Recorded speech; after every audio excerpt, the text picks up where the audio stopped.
In an atmosphere full of terror and chaos, the story began when dragons fiercely attacked the kingdom of Riddell. The kingdom's army tried their best to fight them off, while the wizards used various techniques to hurt or repel the dragons, but none of them managed to injure the beasts. The warriors discovered they had to strike directly between the dragon's eyes, and indeed, they almost wounded one dragon, but it escaped by flying high above. In this critical moment, the commander ordered his soldiers to keep their formation because they needed time for a magic chant. Suddenly, a strong earthquake shook the entire army with fear, and that's when the gigantic black dragon appeared. This was only the second time it had shown itself in Riddell. Far from the battlefield, the scene shifts to the prince's palace, in Princess Isabel's room. Isabel refused to escape, not wanting to abandon her father or the army, believing that would be a betrayal, and she shouldn't leave her people even if it cost her life. With the attacks escalating, the dragons moved on to brutally assaulting the city. Isabel told her maid Agatha to leave her and find safety, and thanked her for all her loyal years of service, but Agatha refused, vowing to stay with her until the end, which made Isabel deeply grateful. In these tense moments, a young boy came running and told them that a witch from the capital had killed the black dragon. She was the Silent Witch and had defeated it by herself. Isabel broke down in joyful tears and almost fainted, but Agatha caught her. But the joy was short-lived. A group of dragons swooped over the city and destroyed everything. Isabel thought they came for revenge for the black dragon. One of them approached Isabel's palace and attacked, nearly killing her, but she was saved just in time by a powerful lightning strike. Here we transition to Monica, the Silent Witch, who was the one behind the rescue. Monica used her magic, revealed a magical doorway, cast spells, and unleashed lightning on the dragons, defeating them all. After the battle, we go to Monica's home, where she was asleep at her desk surrounded by stacks of spellbooks. One of her friends dropped by with some food, so Monica opened the door to let her in. Her friend set the food on the table, commented on the usual mess, and asked if all those books were important because she was planning on tossing them out, but Monica assured her they were very important. At that point, her friend told Monica that the eastern border had been attacked by dragons 3 months ago, and many winged dragons appeared near the village, including the black dragon. She suspected that one of the 7 sages sent it. These 7 sages are the best wizards in the land, and the person who sent the dragon was the youngest among them. The Silent Witch, however, had driven them all away. She's the only one who can use magic without chance, which is pretty amazing. After their talk, Monica gave her friend a sum of money. Her friend thought it was too much, but Monica insisted because she always came right away with whatever Monica needed. Her friend was surprised and asked Monica about her work, since she seems to have a lot of money. Monica told her she works in mathematics. Then came an unsettling development. Their friend said that a person who'd recently visited their village also works in mathematics and had asked about Monica, saying he was her friend and wanted to meet her. She showed him how to get here. Hearing this made Monica start to tremble. Suddenly, Monica heard his voice and was startled. She looked behind her and saw the man at the door about to greet her. Monica quickly slammed the door shut in fear. The man opened it again while Monica trembled and tried stopping him. The man, Louis, told her to please step aside, so Monica apologized and moved out of the way. Louis thanked Monica's friend for showing him the way. Monica's friend then left. Louis told Monica he hadn't seen her in a long time and called her by her real name, the Silent Witch, one of the 7 sages, Lady Monica Everett. Once inside, Monica started using her magic to tidy up and put her books away. She uses magic without chance because she's a genius.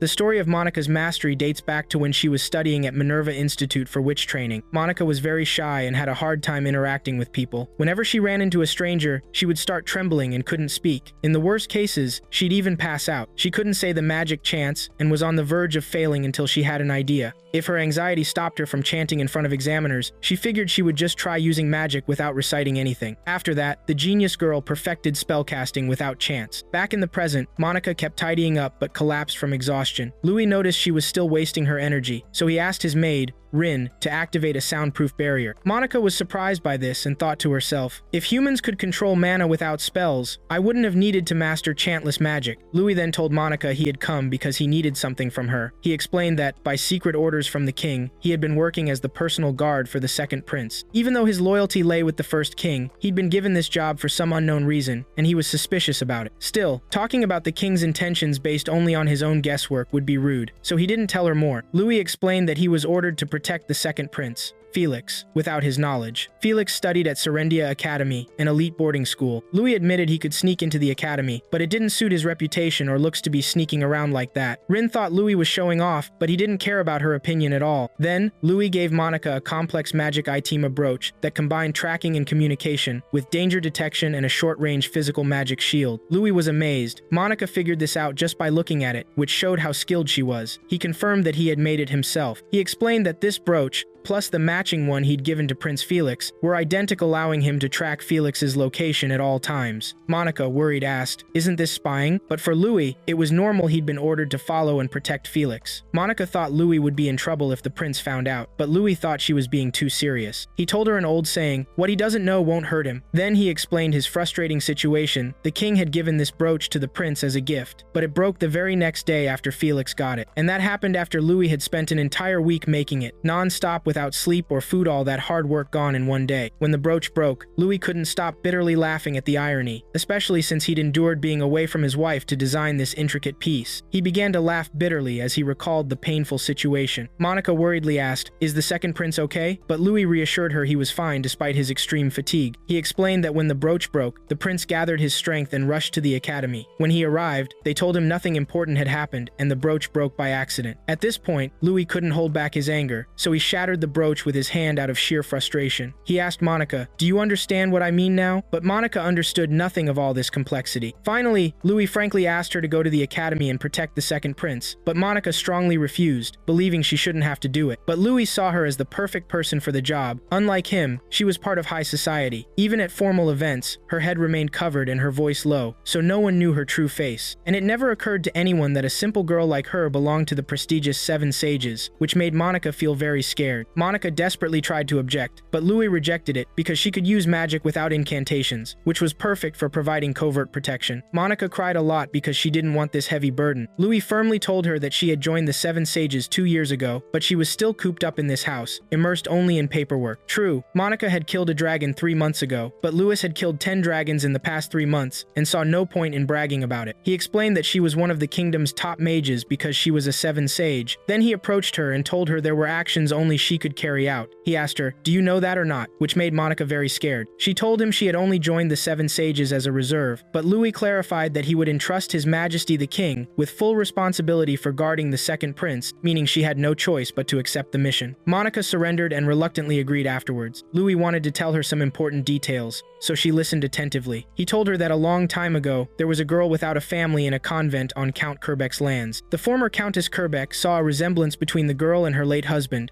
so she decided to adopt her. The girl received the former countess's affection and grew up in happiness and bliss. Monica was very touched by this moving story, but the story didn't end happily. The countess fell gravely ill and died. After the girl lost her kind patron, she became disliked by the cruel count's daughter and was forced to work as a maid. After the count's daughter was accepted into Serendia Academy, the girl was forced to accompany her as her maid, which made Monica intensely sad for the poor girl. But Louis told her she would play the role of this maid, which left Monica absolutely stunned. She remained stunned and unable to move from the shock until nightfall, when her cat, Nero, approached her and started nudging her, but she was still shocked, so the cat gave her several taps until Monica snapped out of her silence. Monica cried because she would have to guard the prince and she couldn't do it. Nero, the cat, suggested she simply run away if it was that bad, but Monica expected Louis would find her no matter how hard she tried to escape, and she had seen the hard calluses on his knuckles under his gloves before. Nero thought he was a guardian from the underworld or something similar, but Monica knew he was terrifying. Nero told her to look on the bright side and that the prince might be attractive. He told her he loved books, and this was in Dustin Gunther's book,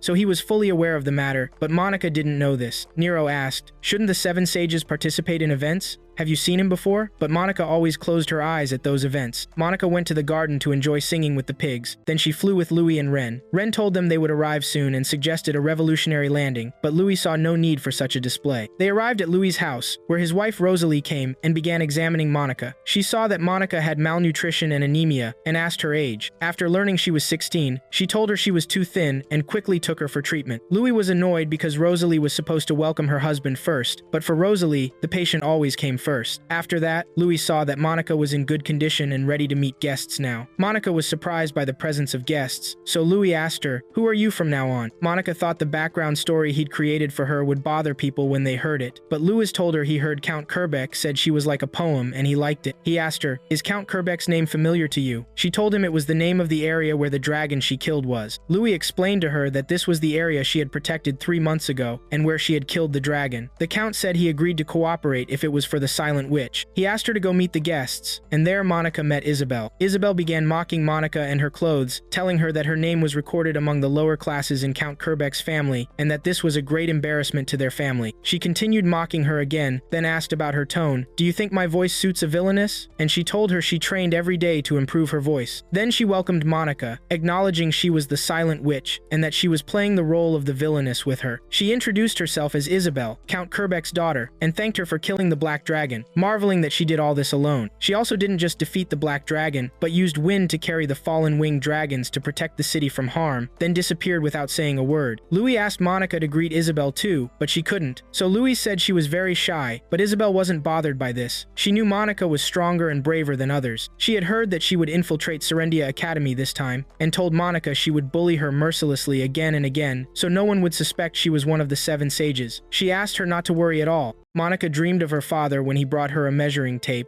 and she measured everything in the house. She was very happy. Then she woke up. She was in a carriage, on her way to the academy to perform her mission. Then we moved to the academy. Isabel was annoyed that she would be sleeping in the same room as Monica, and that she shouldn't sleep with people like her in one room. The academy staff member apologized profusely to Isabel because he thought Monica was one of her relatives. But before that, while they were on the way, Monica was the one who objected to this, saying she couldn't share a room with anyone. However, Isabel told her to calm down and that she would solve this problem like a wicked lady. Then we returned to the academy, and Isabel felt shocked in front of the staff member, which led to the staff member pleading with her to calm down and saying he would do his best to solve this problem. Then Isabel told the staff member that the attic room suited her, but the staff member started thinking about an empty space there. Isabel told him if there was no empty space, he should put her in the stable, and she didn't care about that at all, which made Monica surprised by this behavior. Then the staff member immediately went to make preparations. Then Isabel looked at Monica and winked at her. Then we moved to the Serendia Academy Student Council. The council's treasurer, Aaron, was being prosecuted for evidence proving his manipulation of accounting records. The council secretary, Elliot, learned that this had happened more than 30 times and verified it. The storekeeper, Bridget, also asked if the manipulation included special budget funds. The public affairs officer, Neil, confirmed to her after reviewing them that the regular budget had not been accounted for, and the number could range up to 50 times. Then the council president, Felix, told him that he was nominated for the student council thanks to the recommendation of the council president's grandfather, Duke Clockford, and that he thought his grandfather would lose trust in Aaron's father after this incident, which made Aaron feel scared and upset about this. He started asking himself who would bear these costs. Felix told him that his stupidity would tarnish his reputation among counts still, but Aaron got very angry and attacked Felix, ordering him to shut up and reprimanding him that he was just an obedient dog to the royal duke in name only. He attacked Felix, but Cyril intervened and cast a spell on him that froze him in place. He told him that attacking the council president was punishable by death. Then Cyril apologized to Felix for overstepping his bounds, but the council president thanked Cyril for protecting him and told Aaron that he was suspended until his official expulsion notice was issued, which greatly shocked Aaron. Then we moved to Isabel, who was sad because she wanted to stay next to Monica to allow them opportunities for evening tea parties, but it didn't affect her mission. Then they saw the council members holding Aaron to throw him in prison. He was shouting that he hadn't done anything. Monica knew Aaron because she had met him before in meetings, as had the rest of the council members, except for Cyril. But his appearance was very important because he had the student council emblem. She thought Isabel was very suitable for this secret mission, more so than her. Then we moved to Monica's private class. The teacher, Victor, introduced Monica to the students and told them she had recently transferred there. He asked Monica to introduce herself to the students, but Monica felt extremely nervous because she had to say something. Victor asked her to stand upright because she was in a prestigious academy that included the country's elite, and students here were expected to show proper behavior and good cultural taste. Monica remembered being bullied by her friends at school. She didn't speak until Victor asked her to go to her seat. While the students were talking to each other, Monica was alone. Then one of the female students called out to her and told her name was Lana. She asked her why she styled her hair in braids, but Monica didn't know any other hairstyles. Lana noticed that the other students were talking about her, which made Monica feel extremely embarrassed. Then Lana asked Monica where she grew up. After learning she grew up in Lenox City, she was happy and told her it was a large city on the border. She asked her what was popular there, but Monica had no idea. Then Lana approached Monica and told her that lipstick was the latest trend in the royal capital. Monica was surprised by this. Then they heard the female students talking about them, and the students thought Lana was showing off to Monica because she was rich, and Monica was from the countryside. But Lana didn't care about them and left. Then she grabbed Monica's hair, untied it, and asked her not to move. Monica agreed to this, and Lana styled Monica's hair. Monica was a little nervous until Lana finished changing Monica's hairstyle and told her it was easy, and asked her to learn it later. Then she left. Then Monica looked in the mirror and was very surprised that she didn't even thank her. Then Monica walked around the academy and was afraid of being seen by the students, hiding from them as much as possible. She remembered Louis's punishment for her. Then she cried out that she would do her best to complete the mission, even drawing attention to herself. Then she quickly moved to an empty spot and pulled out a little food, wondering if it would be enough for her. She moved to a quiet and peaceful place until she met Prince Felix at the end of the road. Then she withdrew backward to find another place where no one was, and she didn't know that this was Felix. Then she was grabbed by Elliot, who told her she had fallen into a trap. He asked her if it was a weapon, but she answered that it was her food. But he didn't believe that someone would put their food in their pocket. He asked her who she worked for, and made her follow them to this place, which made Monica feel extremely scared until she fell to the ground, and the food fell from her pocket. She was in pain from being held so tightly. Felix asked Elliot to let her go, but Elliot didn't want to, and thought she was working with Aaron, but Felix signaled him to be silent until Elliot let her go. Then Felix approached Monica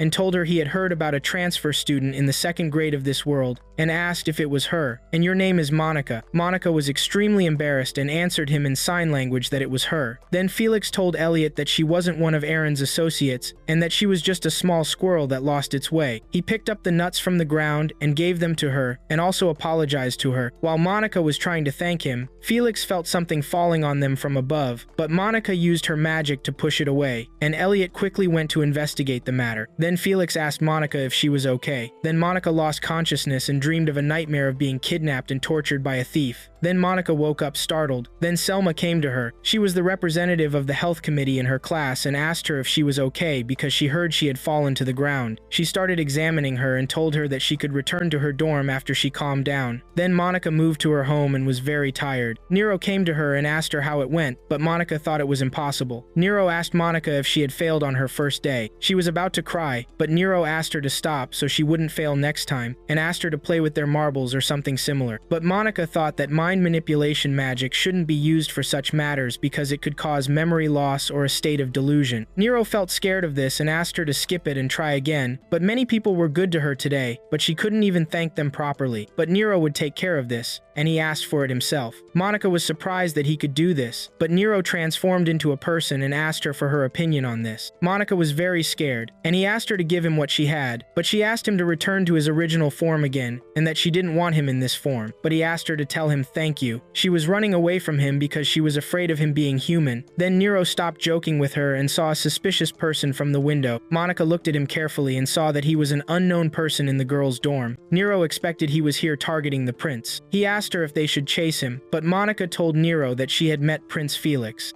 Then Monica remembered her father in the past and asked him if his special research would end when these accounts were finished. But her father hadn't finished the research completely when it ended, only a small part of it because it was huge. He told her that most people see this as useless, and Monica was surprised by this because he put a great effort into it. Then she returned to her present and woke up from sleep, washed her face, and looked in the mirror. She remembered that she hadn't taken care of her hair before. She looked at Nero and asked him about something he doesn't consider useless. But Nero asked her, "Are we talking about philosophy?" He told her he knows the word philosophy and asked her to praise him. Monica then praised him, and when she did, he told her these are the useless words, praise being one of them for him. It makes him feel warmth and inner comfort, and it's better for him to enjoy useless things. Life is full of useless things, so why not enjoy them to the fullest? And Dustin Gunther wrote this in his novel, but Monica put her utmost effort to survive, so how could she enjoy something useless? Then she remembered her father's words. The more intense the challenge, the greater the pleasure, Monica. Monica saw that she must challenge herself. Then she moved to her classroom and tried to talk to Lana. Lana was surprised by her appearance and asked what she did to herself. Monica told her she tried to do what Lana did for her yesterday, but she couldn't. She gave her the headband and thanked her for yesterday, but Lana didn't need the headband from her. Then Monica asked Lana to show her the way she styled her hair yesterday. She felt foolish for missing the main point, which made Lana laugh at her. Then she asked her to sit down, which made Monica happy. Then Lana began teaching her. She told her that this comb was made by a craftsman in Anil, and that it was studded with small, finely set gemstones. Then she stopped talking and told her that all her stories are boring, which is why she became newly rich. So she has nothing special to say. But Monica felt stressed again, but she told her that her stories are boring again because she only talks about numbers, which made Lana laugh and tell her that this is strange. Monica laughed with her too. Then she saw her hairstyle in the mirror and was amazed by its beauty. The position and angle of the braid made a big difference, and the amount of hair gathered was good. But Lana told her that these things are not measured by numbers, but by feeling. She asked her to undo it and do it again. Monica asked if she would undo it despite its beauty, which angered Lana because if she didn't do it herself, she wouldn't learn how to do it later. Then Elliot entered their classroom, which surprised the students except for Monica. She felt extreme tension when she saw him and immediately hid. Then Elliot approached her and uncovered her, telling her that she hides immediately when she sees anyone's face. He told her she was a shy little squirrel, but Monica told him she was human and was extremely embarrassed and stressed. Then Elliot asked her to be silent and follow him. Then they moved to the student council office. Felix apologized for summoning Monica suddenly and introduced himself to her as Felix, the president of the student council. Then she remembered Louis telling her that this was a silly way to meet. Then Monica thanked Felix, which surprised Felix, who said he hadn't done anything worth thanking him for. She told him about the hazelnut and the hospital, but he told her not to worry about that. Then Monica asked Felix why he sneaked out of the dormitory, which angered Felix because it was the first time he heard this. Then he asked what Monica meant. Then Monica told him she saw him last night from her room window. But Felix thought she might have seen a suspicious person and asked her what he looked like. But she couldn't see his face because of the robe, but his build was similar to Felix's. However, Felix saw this as normal because many people have the same build as him. But Monica explained to him with evidence and proofs that it was him, until Elliot said she was truthful in every word. Felix said, "It was definitely me." Elliot thought Cyril would faint if he heard this. Felix thought she was a little squirrel who could never harm anyone at all, and if she was an assassin, he wouldn't have hesitated to do something to her when they were alone, or if she declared it without hesitation. Elliot asked Felix for his explanation for dropping the flower pot on them, but Monica expected it to fall by chance. But Felix said that everything started with the intervention of the student council treasurer in the budget until the procedures for his expulsion were completed. We decided to lock him in the student dormitory, and Aaron hinted at the presence of a partner in his crime, which led to an accident for him before. So Elliot set a trap in the backyard. Monica was shocked when she learned that she was an assassin in their eyes. She imagined Louis telling her that she succeeds in accomplishing things in more unexpected ways. Then Elliot approached Monica and asked her, "You are Aaron's partner, aren't you?" She told him no, she wasn't. But Elliot asked her that she would find the real partner for him, which shocked Monica again. She told him she would do it, and Felix told her he would leave it to her. Then Monica moved to the courtyard and cried a lot because of what happened to her. Nero told her that she had become a personal bodyguard then. He asked her, "Isn't it a problem to be seen as an assassin?" Which stunned Monica. Monica continued to cry because she desperately wanted to return to her cottage and also felt useless. Nero asked her if she wanted him to pat her. After she agreed, he came closer and started explaining that she needed to find the person who targeted the prince. Then, she moved to where the prince had just been and told Nero that she was the one who saved the prince from the falling flower pot using wind magic, and it had been thrown down from above. Monica then went inside the school, and while climbing the stairs, she saw a group of girls bullying a girl named Selma because of her intense love for Aaron, and that Aaron would leave school due to his illness, leaving her alone. This made Monica stop climbing until Lana came up behind her and asked her to come up now. They needed to get past this, and she grabbed Monica, and they went up together. Lana asked the girls to let them through, but one of the bullies named Caroline saw her and said, "Isn't that Lana from the newly wealthy Baron family?" She told Lana that she needed to improve her manners and asked if she knew she came from a prestigious family. But Lana didn't know that standing on the stairs to chat and blocking the stairs was impolite. She asked her opinion if she stepped aside a little. She told her that a valuable cow moves if you pull on its reins, which angered Caroline for being called a cow. She pushed Lana, but it was Monica who got hurt and fell down the stairs. Monica thought that using magic would look strange, and that a protective barrier around her body would also feel odd. She felt the stairs would hurt her, but then she thought to make the stairs flat so she could roll down naturally, which scared Lana a lot. Then Monica bumped into Cyril and apologized to him. Cyril asked if she had gotten hurt, and she apologized again. Then he put his hands on her to check on her, and told her that there was just slight redness. Monica was surprised that he wasn't angry and felt a cold mana released from his fingers. She thought he was letting out mana without realizing it. Lana then approached, but Cyril asked what all the noise was about. Then Caroline and her friends approached Cyril and told him that Lana was the one who pushed Monica down the stairs, which made Lana angry because Caroline lied, claiming she had done it. Monica was a victim of this, which led to Caroline continuing to lie, and she noticed that the children of new wealth had a boldness that was unbearable. She thought Cyril would believe her since he knew she was from the Count Norn family. Monica then looked at Cyril and thought that when a wealthy person of high status decides someone is evil, it becomes a reality. She recalled an old incident of hers and then tried to defend Lana so she wouldn't be the villain in this situation. She looked at Cyril and told him that she was the one who tripped slightly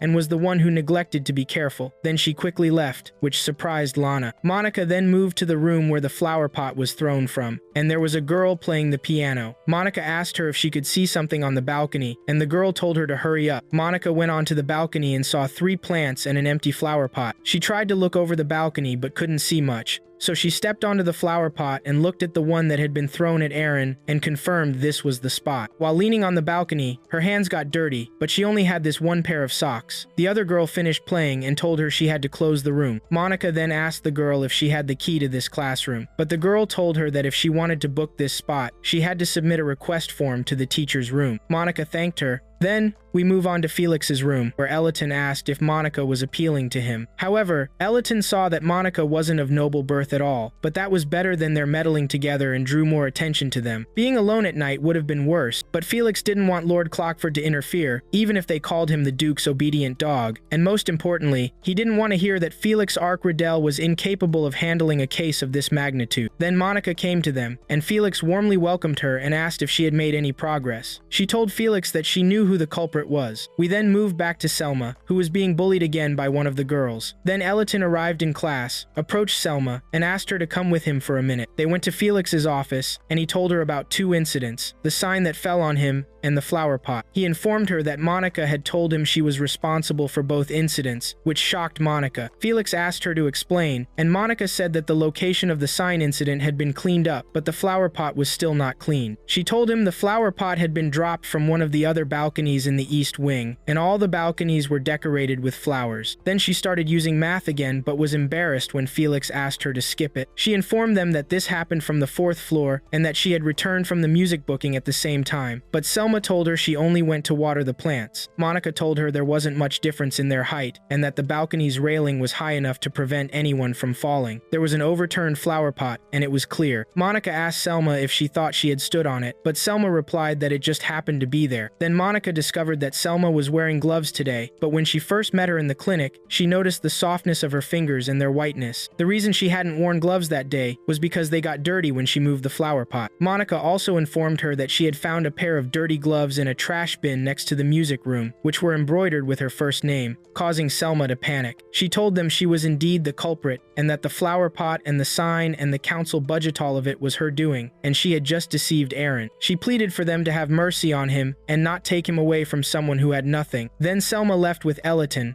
and Monica asked Felix what would happen to her, and Felix told her she had committed an attempt on royalty, and her whole family would face execution, which made Monica very worried about her. However, Felix said this is what he wanted, but he had another solution, which was for her to withdraw from school on the pretense of illness. Additionally, she was ready to give up everything to care about them. This affected Monica deeply. Then Monica looked at the accounting papers in front of Felix, and told him they contained many errors, which astonished Felix. He then asked Monica to help him review the accounting records, and Monica didn't object at all, and felt happy because she had missed working with numbers for a long time. Felix then gave her a big surprise and appointed her as the treasurer of the student council. Monica fainted when she heard this. Then she moved to her room, still shocked by the news. Nero tried to wake her, and told Monica that she had ended up as the treasurer of the student council. Nero saw that this would make it easier for her to guard the prince, but she lay on the bed and kept crying. Monica then recalled an incident in Felix's office when Eliton was surprised by Monica's appointment as student council treasurer. Felix asked her to review the past 5 years, and she completed this within 2 hours while he was away from his seat. Felix then asked Monica about her opinions on the accounts, and she hesitated to speak as usual, but Felix asked her to share and assured her he wouldn't be angry at her honesty. However, Monica was shocked by the glaring neglect in handling such a large sum of money, which caused Cyril to get angry at how she spoke to the prince like that, making Monica feel scared. Then she returned to her present and said she wanted to go back to her cottage. We then moved to Cyril, who was angry about Felix's decision to appoint Monica as treasurer, but he didn't like it because of her way of speaking to the prince, and began reviewing Monica's amendments, which led to his great surprise. Then he left the room, but he felt a pain in his head and realized realized he needed to go to sleep. The next day, we moved to Monica's room, where she was drinking her tea and thinking about what would happen next. Then we moved to Isabel's room, where she was yelling at Monica and smashing cups to play the role of the villainess, drawing the attention of the other students. She continued to hit the pillow as if it were Monica, and after that, she realized she played the villainous part rather well, receiving encouragement from her maid. However, Monica protested against smashing the cups, but Isabel had a box of cups and claimed she only used the ones that were slightly broken. Then she congratulated her on her new appointment as treasurer of the student council and approached her, asking if she had changed her hairstyle. Monica told her that a girl from her class had done it for her, which impressed Isabel, and she said it suited her really well. Isabel asked her maid to style her hair the same way, but the maid told her that villainous ladies don't style their hair that way, unlike the girl they bully. Still, she would make an effort to style it beautifully during the holidays. We then moved to Monica's class, where Lana approached her and asked if she had been appointed as the student council treasurer. However, Monica didn't answer her. Lana then told her she wasn't part of the group that had bullied her yesterday and that Caroline had done it, but she was the victim and apologized to her, asking if she had been hurt. But Monica was fine. Lana noticed that Monica's hairstyle had come undone and said she needed to redo it for her. We moved to Felix's office, where Felix asked Cyril to teach Monica how to perform the duties of the treasurer starting today. Cyril was surprised by this but agreed. Monica wondered why Felix had asked Cyril himself, but it was because Cyril had been the treasurer before he became vice president. He asked her if she wanted to learn directly from him, but Monica preferred someone her age. Then Felix told her that Cyril would be the one training her, which shocked her. Cyril and Monica then moved to an office alone, and Cyril told Monica that the treasurer is busy at the beginning and end of the month. He asked her not to ignore any of the points he had listed. Monica then sneezed, and Cyril thought the room was a little cold, so he opened the window and gave her a scarf to put around her neck. Monica thought to herself that the place was cold because Cyril was exuding energy from his body. She asked him if those were the accounting documents she had reviewed. He told her that his advisor, Professor Thornley, would take care of reviewing them, so he was keeping them. Monica then apologized to Cyril, and he asked why she was apologizing. She told him that the review of past accounts had added a lot to her burdens. But for Cyril, it wasn't an extra burden, it was work that needed to be done. He asked her why all this tension, saying that she had earned the prince's trust with her competence and that her work was exceptional, so she should hold her head high and be proud. But she apologized again because she couldn't feel proud or hold her head high. Cyril then told her about the incident that happened on the stairs at that time, saying he had questioned the students who were nearby and found out what happened, that the perpetrator was Caroline, who would be given a severe warning and would deliver a written apology. She asked him if he had really questioned them, but Cyril thought that it was normal to keep the situation objective and told her that her evasive behavior had delayed discovering the truth. He then asked if she could hear him, and she hesitated to speak, which only heightened her discomfort. Night fell, and Cyril's help to Monica had delayed him a lot, and he needed to deliver those accounting documents to Professor Thornley quickly. Lewis's servant came to Monica in the form of a bird, then transformed into her natural form to tell her a message from Lewis that he was going to become a father, which greatly upset Nero, and he didn't want to hear this. Then Rain continued her talk saying that Lewis was over the moon, which surprised Monica by the phrase over the moon. But Rain had read this phrase in some book and wanted to use it now. Then she handed her a paper message from Lewis and asked her to write down information about her mission on paper because she found it difficult to convey information verbally and give it to Rain. Then Rain looked behind her and told Monica about the presence of a large amount of ice appearing behind the boys' dormitory. Then we moved to Cyril, who was on his way to Thornley, and that he had to tell him about the person responsible for forging the financial records. But the mana that was inside Cyril flowed out, causing him to feel severe pain and a large amount of ice to appear. Then Monica, Rain, and Nero moved to the forest, and Nero thought this didn't bode well, and the mana continued to appear in Cyril, and this is called mana overabsorption, and this condition makes the body absorb mana beyond its capacity. Monica thought that those who suffer from this condition always wear magical devices that help them discharge excess mana, and Monica remembered the brooch on Cyril's neck. Then Rain saw that the brooch was being supplied with mana surrounding it,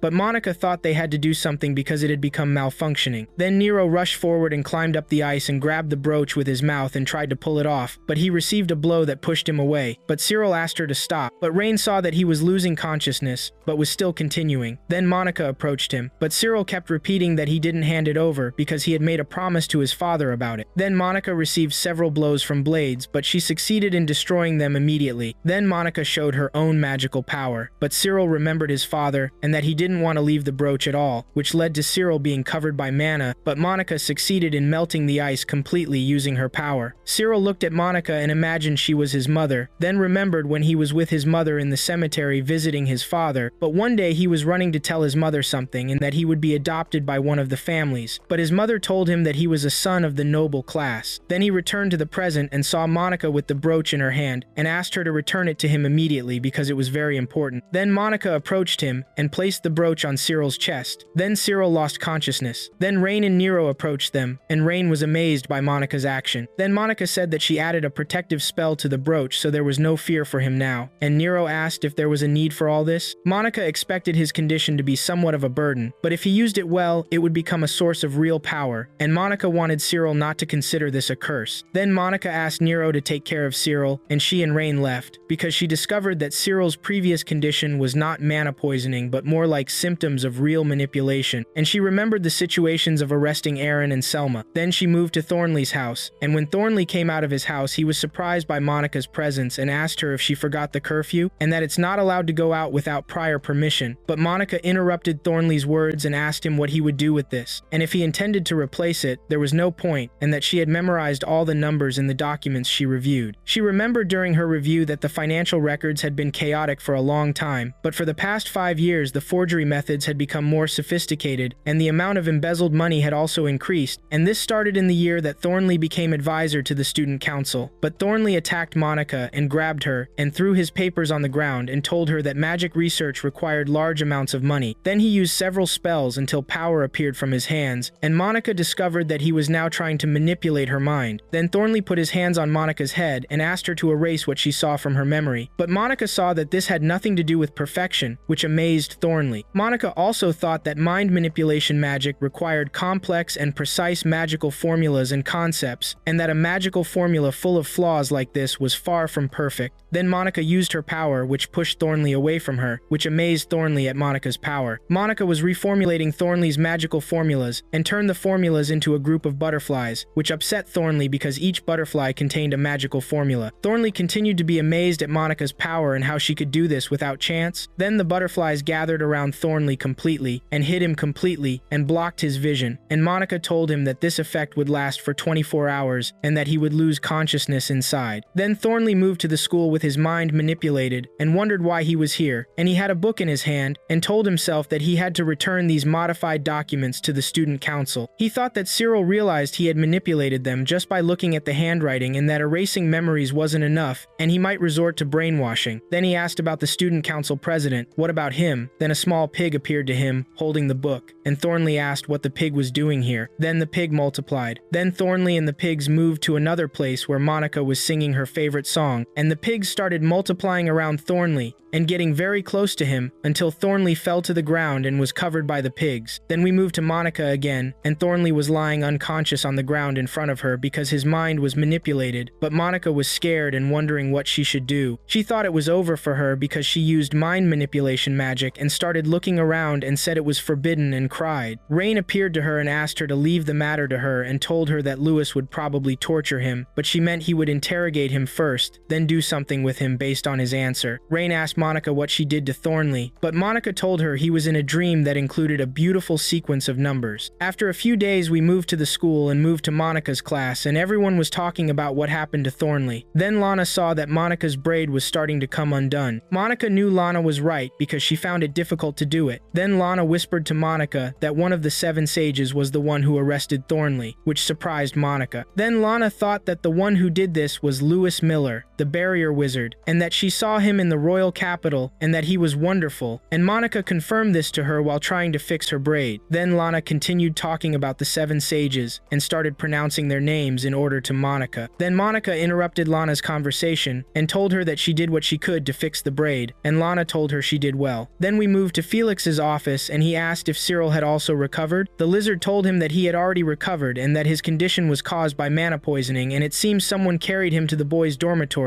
and Nero was in human form, but Felix asked who did it. Then the lizard transformed into a human called Wildiano and told Felix that suspicious incidents continued to happen recently and they didn't really know their identity, but Felix expected that they meant Monica by their words. Felix asked Wildiano if he was worried about appointing her as treasurer, even though she didn't seem like an ordinary ordinary person, and that he saw that she didn't fall into the trap he set for her, and that she didn't touch the keys to the valuable materials in the student council. Wilgen was watching her in the lizard's body. Then Felix thought she was a spy sent by Duke Cluckford, or a guard sent by His Majesty, or perhaps an assassin targeting his life. But Wildiano told him not to joke about such matters. But Felix's life is only important until the coronation of the next king, and asked him to let him enjoy a little. Then we moved to Monica, who was continuing to write the financial records and felt sleepy, and saw that there was no wonder in this, because she used a lot of mana, and her blood sugar level must be low, and she slept. Then Cyril entered and was surprised by her sleep, but he didn't wake her up. He took the pen from her to put it back in the ink and looked at her hands and saw that they were very small, and remembered when she put the brooch on his chest and almost held her hands. But Felix came to them and greeted Cyril and saw that he had completely recovered. But Cyril explained to Felix that the matter is not as he thinks, and that Monica is sleeping in the sacred student council room, and Cyril immediately tried to wake her up, and when she woke up, she told Cyril that he was no longer cold, and this is reassuring. Then Felix fed Monica after the meal, and this is funny to him because she moves her mouth while sleeping and asked Cyril if he wanted to try feeding her, but Cyril refused this. Then Monica dreamed that Louis would be angry if she didn't finish writing the reports. Then she found a great idea and wrote to him, then returned to her present and thought that the one carrying her is Louis, not Cyril, and blessed him for carrying his wife, and she was immersed in sleep. This led to Cyril's anger, but Felix told Cyril that he must bear responsibility as he should. But Cyril explained to him that this is a misunderstanding and that she speaks meaningless words while sleeping. Then Monica continued talking and asked him about the gift he wants as congratulations to him. Then we moved to Louis, who is reading Monica's letter to him, and she blessed him for carrying his wife, and that she gifts him math books for the baby. And as for the mission, a lot happened, and it ended with her becoming the treasurer of the student council. But Louis didn't like Monica's letter to him, and Rin asked Louis if there's something wrong. But Louis, no matter how much he read, the first part is the only good thing in the letter, and saw that she deserves praise because he's the first one she blessed. But what is this report? And her joining the student council is an exceptional achievement, and he didn't expect this, but she was satisfied with the phrase, "A lot happened." Then he burned the letter and thought that there is a limit to how bad her abilities are at accepting praise, really. Then Rin served the drink to Louis, and told him that Monica was not assigned to guard the second prince, but Louis asked Rin to tell him her opinion. Then Rin said that the magic piece for the protection barrier that she stayed up all night to make was easily broken by the second prince's hand, and thus Louis became boiling with anger, and now he's venting his anger on shy Monica. Louis asked Rin what she thinks, but Rin heard about him that he's a disturbed person who enjoys bullying the weak. But Louis saw that everyone misunderstands him, but Rin was surprised by this. But Louis told her that the matter is not clear, and that bullying strong is more fun than bullying the weak. Then he sweetened his cup, and Rin thought that Louis enjoys bullying Monica because she's weak, because she thinks she became one of the 7 sages as a last resort. But Louis saw that during the interview, it seems she suffered from severe shortness of breath due to stress, which caused her eyes to roll back, and she fainted and wonders what is the truth really. Then Louis was proud that he's a genius of a special kind, and since he's Louis the barrier wizard, he will tell her one sure thing, which is that Monica is a monster. Rin asked Louis if Monica is stronger than him. Then Louis turned to her and asked her who knows. But he realizes that His Majesty's real intention is to secretly monitor the second prince because he's a competent man and gain the trust and respect of nobles inside and outside the country. And he also has the support of Duke Cluckford, who is the strongest noble in the country, and it's understandable that he would be looked at as a future king, but he remains a mystery, and the second prince is a very cunning person who cannot be surpassed by direct methods. So he wanted to bully the strong, and Rin thought he wants to bully Monica and Felix too at the same time, and that she understood now and will revise her assessment of Louis to a disturbed person who enjoys bullying the strong. Then we moved to the school to the student council room, and there was a group of books in front of him, and he discovered that dealing with Thornley's sales daily is extremely frustrating, and he was also reviewing some financial records. But Cyril thought that after Aaron's behavior and Thornley's arrest, his trust was greatly shaken, and they must now be more careful to accomplish their duties diligently. And Felix saw that Cyril's words are correct, and asked Monica to take this into consideration, and asked her if she would go to greet the club presidents on his behalf. This led to Monica's annoyance at going to greet, and she thought this is impossible from inside her, and Felix handed her the papers, and while Monica was reading the papers, Cyril pulled them from her and told her that he will accompany her because after observing Monica's usual work, he made sure she's qualified to become the new treasurer, and everyone was amazed, and Cyril asked her that she won't object to this task too, but Monica told him that she will do her best, and she was very confused. Then Cyril asked her to go now, and they moved.